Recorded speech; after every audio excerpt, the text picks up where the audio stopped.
오늘 말씀의 제목은 교재의 제목이 전도 동역자들과 함께 기쁨을 누리자라는 제목입니다. 우리가 이제 빌립보서는 기쁨의 책인데 우리가 바울의 기쁨을 배우시면서 또 우리도 신앙생활을 하면서 기쁨을 누릴 수 있는 법을 배우셔야 됩니다. 여러분에게 지혜가 있기를 바랍니다. 근데 물질로 인해서 기쁨을 누리려고 한다면은 아마 많은 부분에 기쁨을 얻을 수 없을지도 몰라요. 우리가 물질로 다 부자 되고 잘 된 사람이 그렇게 많지가 않거든요. 그래서 진정한 기쁨은 물질에 있는 것이 아니고 뭐가 잘 되고 번성하는 것이 아니라 로마서 14장 17절의 말씀을 기억해야 될 겁니다. 하나님의 나라는 먹고 마시는 것이 아니고 의와 평강과 희락이란 말을 꼭 기억했으면 좋겠습니다.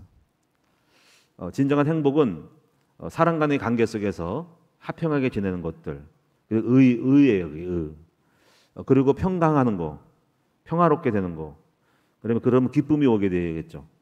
평강이 아니라 의가 안 좋으면은 다툼이 오고 그때 기쁨이 사라지게 되죠.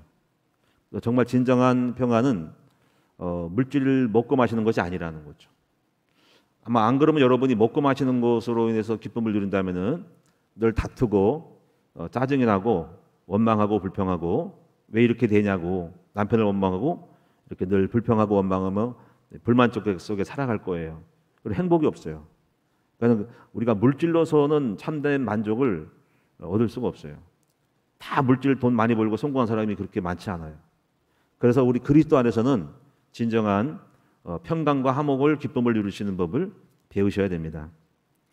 근데 이제 그 중에 특별히 이제 보통 성도들보다 뛰어난 사람이 사도 바울인데 오늘 사도 바울의 기쁨의 이 수준을 좀 배우셔야 될 겁니다. 사도 바울의 기쁨은 무엇일까요? 제가 볼 때 첫째는 영혼이 구원을 받는 것, 이게 전도되는 것이 바울의 기쁨이었습니다. 두 번째는 하나님의 나라가 확장되고 교회 부흥과 함께 여러 가지 하나님의 일들이 성취되는 것이 바울에게는 기쁨이었고요. 그리고 하나님께서 주신 은혜 가운데서 평안하게 사는 것이 기쁨이었습니다. 특별히 오늘 이 빌립보서 2장을 통해서 저는 바울의 기쁨을 이렇게 생각을 했어요. 바로 전도 동역자들과 함께 하는 기쁨. 진정한 하나님의 기쁨은, 사역자의 기쁨은 나와 함께하는 동역자들과 함께 또 그들이 있음으로 그들의 헌신과 사역과 동역함에 대하여 감사 여기고 그것으로 기뻐할 수 있는 사람. 어쩌면 이것은 일반 사람들은 얻을 수 없는 전도자만이 가져야 될 기쁨인 줄로 생각을 합니다. 저는 오늘 이 빌립보 2장의 말씀 속에서 19절의 말씀 속에서 그냥 단순하게 디모데가 있고 에바브로가 있는 것이 아니라 거기서 바울의 기쁨은 힘들고 어려운 가운데서도 바울과 함께했던 동역자들을 생각하고 거기에 따라서 기쁨과 또 슬픔이 있었던 것을 알 수가 있어요. 그래서 오늘 여러분이 오늘 바울의 기쁨은 전도 동역자들과 함께 기쁨이 있는 것이다. 그래서 오늘 그 바울을 기쁘게 한 사람들 또 슬프게 한 사람들이 무엇인가를 찾아보도록 하겠습니다. 서론을 한번 읽어보겠습니다. 사도 바울은 성도를 위하여 죽을 고비를 넘기고 많은 바리새인들이 그를 죽이려고 핍박을 하였고 사역의 괴로움이 많았으나 그를 기쁘게 한 것이 있었으니 곧 바울과 함께 수고한 사람들 간의 만남이며 바울은 이들을 통해 많은 기쁨과 안위를 얻었다. 서론입니다. 오늘 본문에 들어가기 전에 한 가지 예화를 들도록 하겠습니다. 어느 시골에 사는 읍에서 어느 목사님이 장날에 시골 장날을 찾아갔어요. 그래서 이렇게 여러 가지를 장날을 물건 나온 거를 돌아보는데 저쪽 한 구석에 사람들이 많이 모여 있어요. 그래서 가까이 갔더니 보니까 어떤 사람이 이제 이렇게 말하더는 거예요.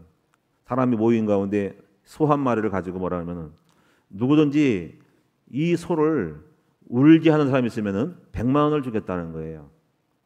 그래가지고 사람들이 여러 가지로 막 그냥 슬픈 표정도 짓고 슬프게 하려고 애를 썼는데 아무도 이 소를 눈물을 흘리게 하지 못했어요. 근데 이제 그거를 가만히 보고 있던 목사님이 사람들이 하도 하다가 안 되니까는 포기하려고 그러는데 자기가 찾아갔어요. 그랬더니 기속말로 소에다가 뭐라고 쭝얼거렸더니 소가 눈물을 쭉 흘리는 거예요. 그래가지고 주인이 깜짝 놀라가지고 아니 어떻게 소가 울게 됐냐고 했더니 목사님이 자기가 목회하면서 겪었던 어려운 일들을 얘기했더니 그 소가 눈물을 쭉 흘리더래요. 그래서 100만 원을 받았어요. 그다음에 이제 이 주인이 또 그다음에 이제 다음 게임이 뭐냐면은 소의 앞발을 2발을 들게 하면은 또 100만 원을 주겠다는 거예요. 그래서 여러 사람들이 막 제지도 넘고 뭐 춤도 추고 뭐 깽가리 치고 소 앞발을 들어오려고 했는데 아무도 못하고 실패했어요. 또 목사님이 가가지고 귀에다가 뭐라고 한마디 했더니 앞발을 확 드는 거 있죠. 그게 뭐냐면 이 말을 했대요. 너 나랑 같이 목회할래? 그랬다는 거예요. 그만큼 목회가 어렵다는 얘기를 한 것인데 근데 그 말을 들을 때 저랑 좀 안 맞는 것 같아요. 저는 목회가 즐겁거든요. 아마 목사님은 이제 나름대로 어려운 것 속썩인 사람이 있었던 것 같은데 제가 이 얘기를 들은 것은 그만큼 하나님의 일이 그게 매우 어렵다는 것입니다.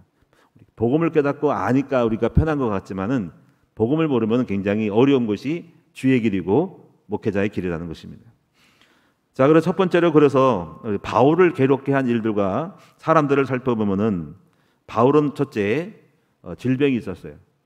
근데 이 질병이 있다는 건 뭐냐면은 그냥 보통 사람이 질병보다도 사역을 하면서 몸이 아픈 거는 굉장히 견디기 쉬운 것일 수 있어요. 조영기 목사님께서 간증을 우리 김상희 사모가 들으면서 저한테 들려주기를 목사님이 20년 동안 이장병이 있었다는 거예요. 그리고 또 요실금이 있어가지고 기저귀를 차고 설교했다는 거예요. 그래서 깜짝 놀라가지고 그렇게 어려움이 있었구나라는 생각이 들었어요. 정말 중요한 거는 사역을 하면서 몸이 아픈 채로 간다는 것이 굉장히 어려운 점을 알게 됩니다. 그래서 바울도 여러 가지 눈에 안질도 있고 질병이 있었다는 것을 들었습니다. 그래서 특별히 기도를 했죠. 근데 한 사람을 소개하면은 종교개혁가 중에 한 사람이 루터도 있지만은 스위스에는 존 칼빈이라는 사람이 있었어요. 근데 이 사람이 몸이 아픈 채로 사역을 했던 사람이에요. 그리고 이대한 책을 많이 썼죠. 기독교 강요를 쓰고 존 칼빈이라는 사람이. 그런데 이 사람의 사정을 알고 보면은 굉장히 어려운 가운데 이것을 했다는 것을 알기 때문에 매우 사역이 고귀한 것을 알 수 있어요. 이 사람은 존 칼빈이라는 사람은 장로교는 존 칼빈의 사상을 따라 장로교가 세워진 거예요. 그렇게 아시면 됩니다. 1540년에 벨기에에서 스트라부스로 이사 왔던 한 여인하고 결혼합니다. 근데 그 여인이 미망인이에요. 미망인은 남편이 결혼했다가 남편이 죽은 사람을 미망이라 그래요. 그래서 그 결혼했는데 그 미망인과의 사이에 자녀들이 3명이 낳았대요. 근데 자녀들 3명이 10년 안에 다 죽어버렸어요. 3명이 다 죽었어요. 그리고 9년 있다가 전체 9년이에요. 전체 그 9년 안에 3 아들이 죽고 그 다음에 부인도 9년 만에 죽었어요. 근데 믿음이 좋은 여인이었는데 편지를 쓰면서 안타까워하는 많은 신앙의 이야기를 했다고 합니다. 그래서 이 사람은 정말 자녀들을 다 죽였어요. 3명을 죽고 부인도 9년 만에 미망인을 잃었어요. 여러분 이것만 해도 우리는 충격적이고 치명적인 것으로서 사역을 하기가 굉장히 어렵고 낭맹에 빠질 수 있어요. 그런데 이 칼빈 목사님은 또 어떤 병이 있었냐면은 이장병이 있었대요. 이장병. 평생 끌고 다녔고 폐결핵이 있었대요. 폐결핵. 그리고 관절염이 있었대요. 관절염. 이장병, 폐결핵, 관절염. 이런 병들을 안고 끌어안고 책을 쓰고 하나님의 일을 했다는 것이 굉장히 어려운 일이지만 우리가 그 사람들이 보통 건강할 때 하는 거하고 몸이 아플 때 하는 거랑 많이 다르거든요. 이렇게 사도 바울과 같이 존 칼빈 목사님도 몸이 아픈 채로 괴롭게 하는 자신의 병이 있었다는 사실입니다. 그런데 그런 가운데서도 사역을 했다는 자체가 매우 이대하다고 할 수가 있죠. 그 다음에 바울에게는 또 어떤 일이 있었냐면은 아주 사역에 난간이 있었어요. 난간. 그 난간을 우리가 직접 경험해 보지 못했지만은 성경을 통해서 그분이 어떤 어려움인지를 알 수가 있죠. 고린도후서 11장 23절에서 28절에 보니까는 제가 간단하게 요약을 하면은 감옥에 갇히기도 하고 매를 맞기도 하고 죽을 꿈한 고비를 몇 번 넘기기도 하고 깊은 바다에서 표류하고 강도를 만나기도 하고 줄이고 목마르고 배고픔과 이렇게 말할 수 없는 고난을 겪었다는 것입니다. 물론 지금의 상황은 다르죠. 그분은 선교사니까. 근데 하여튼 간에 이렇게 어려움을 겪은 전도자가 있었다는 사실입니다. 그리고 그 당시는 교통이 불편해가지고 선교를 그 유럽 쪽으로 가려면은 도보를 걷거나 뭐 말을 타거나 할 텐데 치안이 안 좋고 강도가 있어가지고 굉장히 어려움을 많이 겪을 수 있고 또 여러 가지 바다를 건너갈 때도 이렇게 좋지 않은 그 배 환경과 상황 따라서 매우 힘든 사역을 할 수 있음을 알게 됩니다. 그래서 이런 걸 보면은 참 우리가 사도 바울과 함께 생각해 볼 때 우리의 사역의 고난은 아무것도 아닌 것을 알게 됩니다. 그다음에 세 번째 바울을 괴롭게 한 것은 바리새인들, 종교인들이었어요. 그래서 이것을 빌립보 3장 이전에는 이렇게 말하죠. 개들을 상가고 행악하는 자들을 상가라. 오직하면 그들을 개라고 얘기했고 행악한 자들을 상가라고 할 정도로 아주 악독하게 끊임없이 바울을 괴롭히고 사역을 방해한 것을 알 수가 있습니다.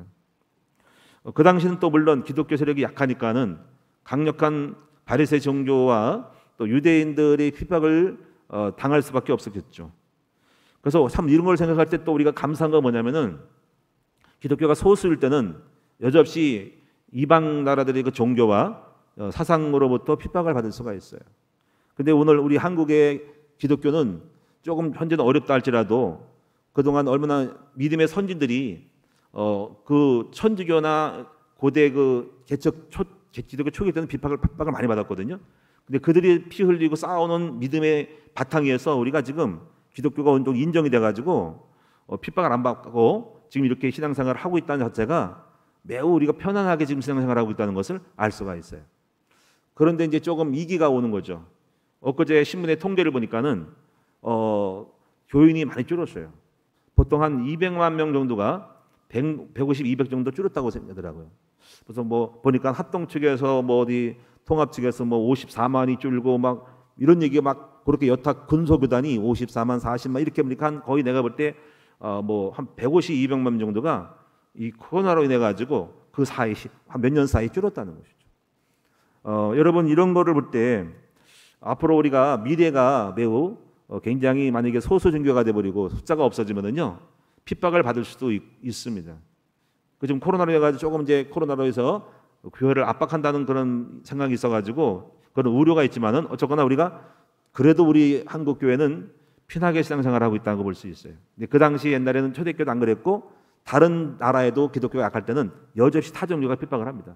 힌두교라든가 또 불교라든가 그런 곳에서는 아주 기독교가 세력을 못 쓰고 이슬람은 더 마찬가지예요. 테러하고 막 죽이거든요.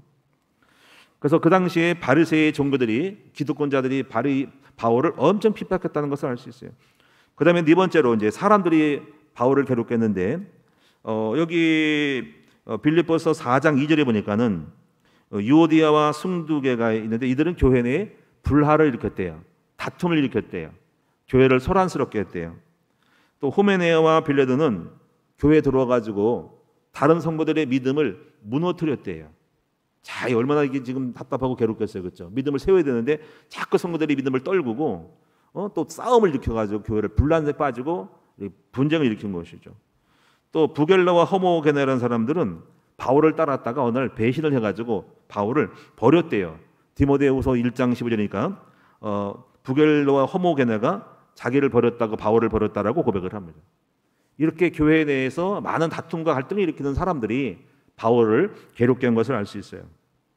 그래서 우리는 참 교회 내에 이런 다툼과 분쟁이 없이 이렇게 잘 세워져야 되는데 그래서 참 복음이 너무 중요하고 복음 가진 사람들을 만들어내야 되고 특히 복음 가진 중직자들을 많이 만들어내야 될 줄로 믿습니다.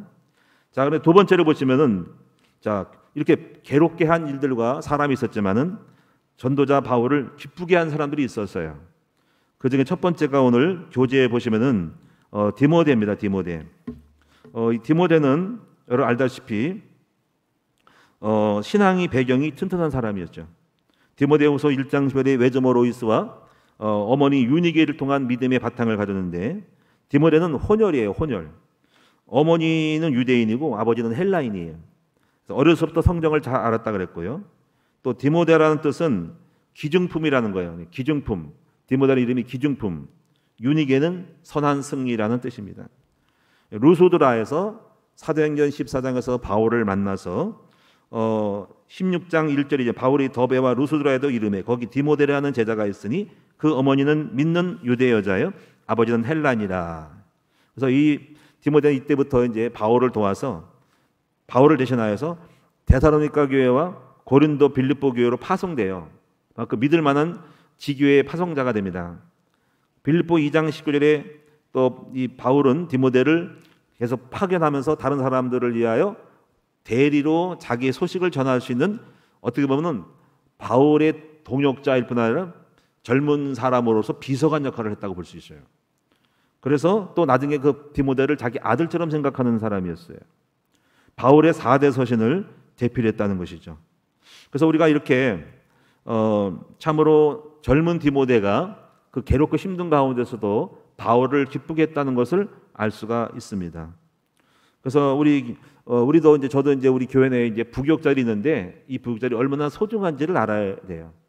우리 부교육자들이 제가 할 수 없는 것들을 알아서 다 해주니까 너무 감사하고 여러분들도 이런 분들을 우리 젊은 우리 전사님들 또 우리 앞으로 우리 엄대진 전사, 이바울 전도사, 이상을 목사 또 우리 여성 전도사님들을 귀하게 여기시고 교육자들을 귀중히 여기시는 여러분 됐으면 좋겠어요. 교재에다가 참고로 써놓은 것이 사람을 알아보는 네 가지 기준을 썼는데 한번 참고로 보시면은요. 돈을 주어서 어떻게 썼는지 본다. 칭찬으로 교만한지 겸손한지를 안다. 꾸준과 책망으로 수용적인지 아니면 발전 가능성이 있는지 삐져 돌아가서인지를 알 수 있다. 일을 맡겨가지고 작은 일에 충성하면 더 큰 것을 맡기고 적당히 하면 있는 것도 빼앗긴다. 그러니까 사람을 알아보는 기준이 이렇게 일을 맡겨보고 한번 책망도 해보고 또 칭찬도 해보고 교만해진지 또 돈을 줘서 어떻게 쓰는지를 본다는 것입니다. 그래서 오늘 두 번째 보시면 에바브로디도입니다. 에바브로디도. 여기 에바브로디도에 대해서는 여기 나오죠. 25절에 나옵니다. 19절부터 24절까지는 디모데고요. 25절은 에바브로디도입니다. 에바브로디도란 뜻은 평신도의 평신수사님인데 매력 있는 사람이라는 뜻이에요. 그래서 여기 빌립보 2장 25절에 보니까는 나의 형제라 그랬고 함께 수고하고 함께 군사된 자요 내가 쓸 것을 돕는 자라 그랬어요. 로마 감옥에 투옥되어 있는 바울을 돕기 위해서 빌립보 교회에서 파송된 사람이에요. 그런데 여기서 우리가 아실 것은요. 빌립보 교회랑 로마 감옥이 키로수가 몇 킬로인 줄 아세요? 제가 여기서 조사해 보니까는 1,500킬로래요. 1,500킬로. 그래서 우리가 그 당시에 차도 없고 막 그럴 때 뭐 말을 타고 뭐 약대를 타가든지 하는데 40일 동안을 가야만 하는 거리가 빌립보 지역에서 로마의 감옥이래요. 40일 동안 온 거예요.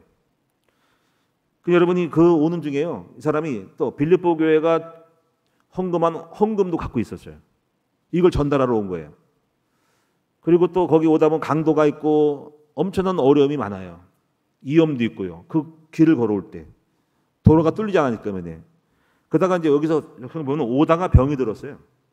여기서 26절에 보니까 그가 너희 무리를 간절히 사모하고 자기가 병든 것을 너희가 들은 줄 알고 심히 근심하니라. 오다가 병이 들었대요. 그래서 그가 병들어 죽게 되었으나 하나님이 그를 긍휼히 여기셨고 그래서 28절에 바울이 바울한테 왔는데 빨리 보냈대요. 그러므로 내가 더욱 그를 급히 보낸 것은 너희로 그를 다시 보고 기뻐하며 근심도 덜려함이라 하는 거죠. 근데 30절에 보니까 에바브로도가 얼마나 훌륭한지 그가 그리스도 일을 위하여 죽기에 이르러도 자기 목숨을 돌보지 아니한 것은 나를 섬기는 너희의 일에 부족함을 채우려 함이라고 하는 거예요. 이만큼 에바브로도가 정말 죽기를 각오하고 40일 동안 바울을 만나고 빌립보 교회에 그 전달을 하려고 헌금을 전달하려고 간 거예요. 얼마나 이게 신실하고 충성된 사람이에요. 그리고 자기 몸이 병이 들었어요. 이런 부분이어서 자기가 또 병들어서 근심될 줄 알고 또 알리지 말라 그러고 정말 이렇게 하나님의 뜻을 이룬 사람이 이 평신도 진실한 사람이에요. 그러니까 우리가 이 사도 바울이 이런 사람들을 생각할 때 여러 가지 힘든 것이 많았어도 충성된 사람들, 믿음이 좋은 사람을 볼 때 그 안에 영적인 기쁨과 만족을 얻을 수밖에 없는 것입니다. 저와 여러분도 이렇게 정말 우리 굉장히 힘들고 어렵지만 뭔가 소중히 여긴 사람이 있고 정말 어떤 사람을 생각하면은 그 사람 때문에 웃음이 나오고 소망이 생기는 사람이 많이 있어요. 저도 목회를 하다 보면은 힘들고 어려울 때가 있는데 이런 생각을 해요. 우리 교회 안에 그래도 믿음이 있고 기도하고 있고 헌신적이고 많은 신실한 사람이 있다는 생각할 때 제 마음이 위로가 되고 기쁨이 됩니다. 바로 오늘 여기 계신 여러분과 우리 온라인으로 예배드리는 모든 성도님들도 믿습니다.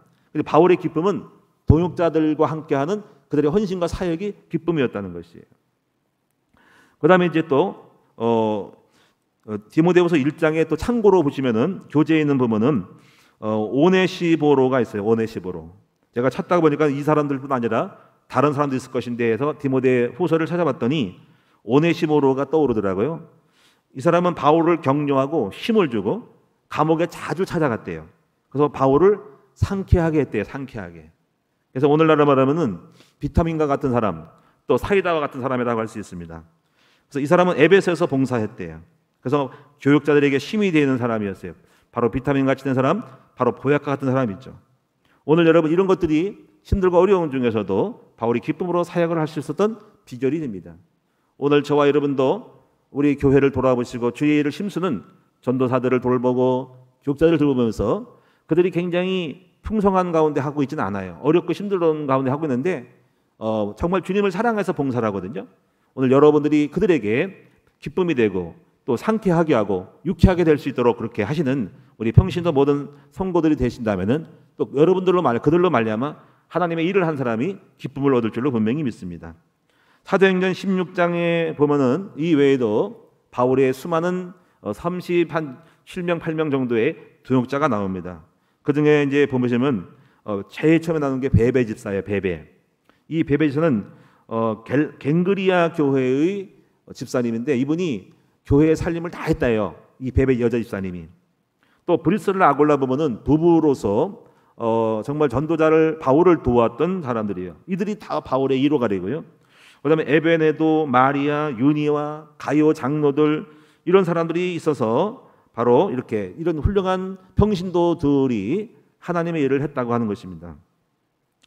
참고로 우리가 이제 루터 교회가 있어요. 루터 교회가 보니까 루터 교회는 집사가 설교도 합니다. 집사가 어떻게 보면 가끔 가다가 여러분 그러죠. 어떻게 집사가 설교한다고 하는데 그 무식한 사람들이 하는 얘기예요.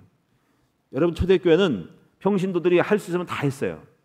그래서 이 루터 교회는 그걸 이어서 집사님이 설교를 해요. 설교를 해요. 여러분 같으면 무슨 뭐 누가 설교하니 뭐 사모가 설교하니 뭐 난리를 떠죠. 그건 여러분 전통적인 생각이고 고정관념에 빠져 있는 종교인의 생각이에요. 하나님의 일꾼이라면 다 할 수가 있는 거예요. 물론 강단권은 물론 정통적으로 우리가 강단의 어떤 의미를 해석하기 위해서는 지키기 위해서는 우리가 절대로 무슨 강대권이 있지만은 평신도가 나와서 뭐 가르치는 거 우리 교회에서 지금 전도사학교도 가르치고 여자사님 사회 설교도 하잖아요. 그렇게 적당하게 만들려 하잖아요. 근데 어떤 사람도 그 생각해요. 아니 무슨 평신도가 뭐 집사님이 무슨 뭐 전도사가 앞에 나와서 설교하냐 그러는데 그 무식한 얘기예요. 무식한 얘기. 루터 교회는 집사가 설교를 했어요. 그리고 루터 교회는 집사님이 집사를 줄 때 신학교를 졸업해야 집사를 준대요. 그 정도예요. 여러분 그 정도로 집사의 수준이 높았어요. 오늘 우리 평신도들이 여러분 많이 일어나야 되고 우리 큰나무교회 많은 여러분 일꾼들이 능력을 발휘하고 이번 10월의 주제처럼 이대하고 파워 있는 여성들이 되어야 합니다.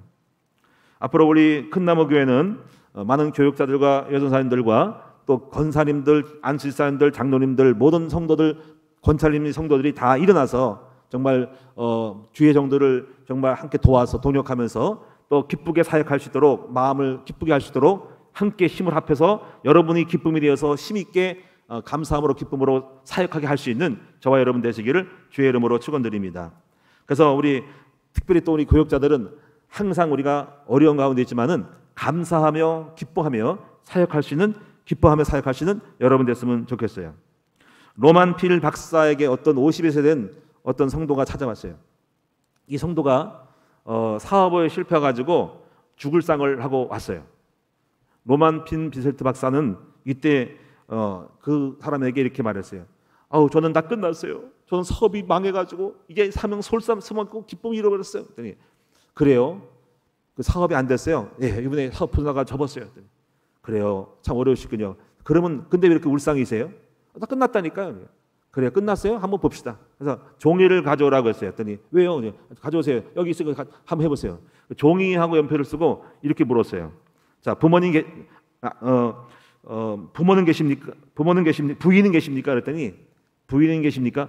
우리 부인 좋죠. 우리 부인 참 예쁘고 아주 신실하고 성실한 부인입니다. 그래요?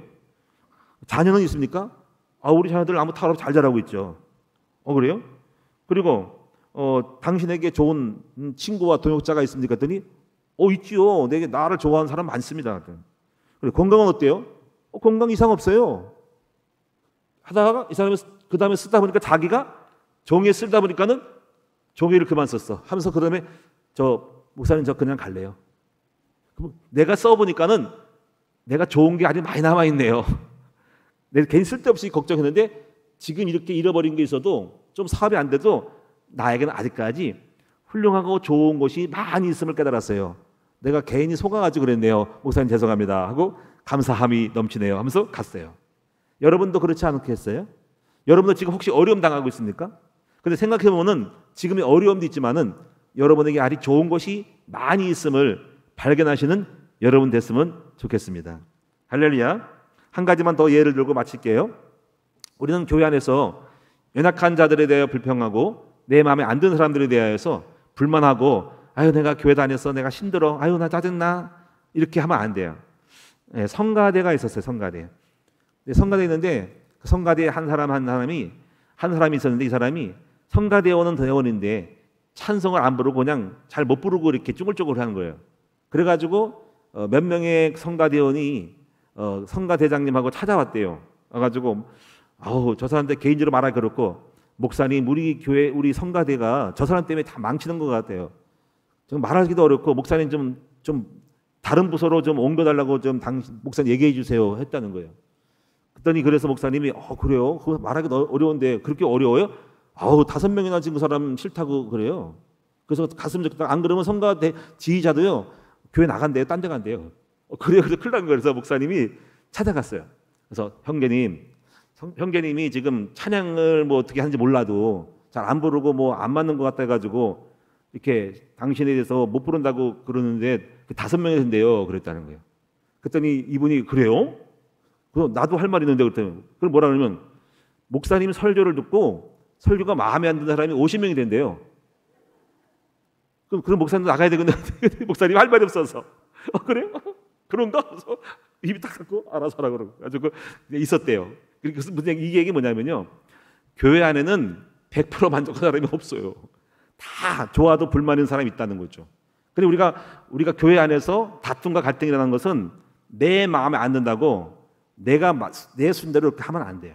우리는 교회는 어차피 다 연약하고 부족하기 때문에 그냥 어떻게 보면은 용납하고 특별하게 그거 가지고 무슨 뭐 우리가 오케스트라 가지고 뭐 국립 무슨 뭐 어디 뭐 가서 무슨 뭐 공연을 할 것도 아닌데 정말 연약하고 부족하고 하더라도 의를 이유고 그 사람을 살리기 위해서라도 받아주면서 가는 것이지 내가 어떤 목적을 따라서 무슨 뭐 세계 무대에 나가서 뻥칠 것도 아니고 뭐 BTS를 갈 것도 아닌데 뭘 그렇게 이렇게 뭔가 부족하고 연약한 것 갖다가 그렇게 하냐는 거죠. 그냥 교회는 다 부족하고 연약이 있어. 그래서 받아주고 용납하고 이해함으로써 함께하는 것이 매우 중요하다라고 생각을 합니다. 할렐루야. 자, 오늘 사랑하는 여러분들 교회 안에서 기쁨을 누릴 수 있는 우리 전도자들이 되어지고 우리 성도들이 되어지기를 주님의 이름으로 축원을 드립니다. 자, 기도하겠습니다. 하나님께 감사드립니다. 오늘 우리에게 불평을 하자면 끝이었습니다. 불만을 갖자면 끝이었습니다. 원망하자면 끝이었습니다. 오늘 시간 사도 바울처럼 오직 예수로 만족하고 그리고 또 사도 바울은 정말 힘들고 어려움이 많았어도 정말 먹을 것도 없고 배고프고 핍박도 당하고 병도 있어가지고 정말 생각하면은 미칠 것 같고 짜증나고 정말 한숨이 나오고 또 미래가 걱정되지만은 바울은 그리스도로 만족하고 그리고 하나님 아버지 정말 기쁨을 찾았습니다. 나와 함께 했던 소중한 사람들이 내게 당한 어려움보다 더 기뻤음을 알고 감사했던 바울을 본받아서 우리도 전도자 안에서 바울처럼 기쁨을 누릴 수 있는 우리 모두가 되게 하여 주시옵소서. 오늘 정말 우리는 소박한 기쁨을 누리기를 원합니다. 물질과 재물에 많은 것이 아니라 하나님 나라는 먼저 그 나라와 그 의를 구하고 의와 희평과 평강과 희락을 싸우니 이렇게 하나님 앞에 찬양할 수 있고 감사할 수 있고 예배할 수 있고 또 하나님 앞에 나와 말씀을 들을 수 있고 오늘 시간 건강할 수 있고 또 오늘 밥을 먹을 수 있고 잠을 잘 수 있고 집이 있고 옷이 있고 함께하는 사람이 있기 때문에 감사함을 찾을 수 있는 우리 모두가 되게 하여 주시옵소서. 그래서 모든 속는 것들을 다 보내게 하시고 정말 진정한 참 기쁨을 누릴 줄 아는 기쁨의 사람들, 행복의 사람들이 되게 하여 주시옵소서. 감사함으로 기뻐하게 하여 주옵소서. 우리 동역자들과 함께 하심을, 우리 소중한 하나님의 사람이 있음을 감사하고, 교회가 있음을 감사하고, 믿음에 함께하는 기도하는 성도가 있음을 감사하고, 이야기를 나눌 수 있는 믿음의 사람이 있음을 감사하며 누리게 하여 주시옵소서. 우리 주 예수 그리스도 이름으로 감사하며 기도드립니다. 아멘.